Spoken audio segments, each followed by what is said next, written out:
শুনলাম যে বাবরি মসজিদ যখন ধ্বংস হয়, আমাদের ভারতবর্ষের একটা লজ্জার কথা যে এরকম ঘটনা হতে পারে।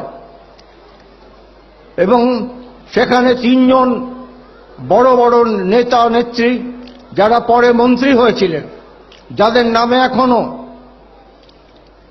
মামলা আছে, ক্রিমিনাল কেস আছে, তারা সেখানে উপস্থিত। আর কর সেবকরা তারা দলে দলে গিয়ে সেইখানে মসজিদ ভাঙছে। আর সুপ্রিম কোর্টকে তারা বলেছিলেন, সুপ্রিম কোর্ট তাদের ডেকেছিলেন যে কর সেবকরা কি করতে যাচ্ছে ওখানে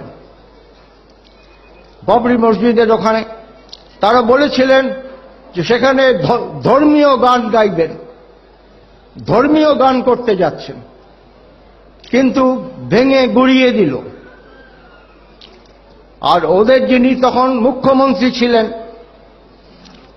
এখন আর নেই, তিনি ছিলেন, তিনি বক্তৃতা বললেন যখন মন্ত্রিত্ব চলে গেল, কলকাতায় এসে তিনি বললেন, সেটা আমি ধরে রেখেছি, ক্যাসেটে ধরে, পুলিশের ক্যাসেটে ধরে রেখেছি।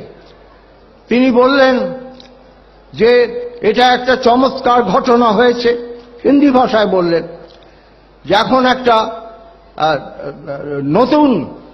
নতুন যুগের মধ্যে আমরা ঢুকে গেলাম।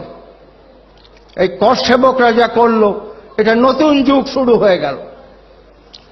এবং আর সাম্প্রদায়িক সম্প্রীতি এটা রাজ্যে খুবই দরকার।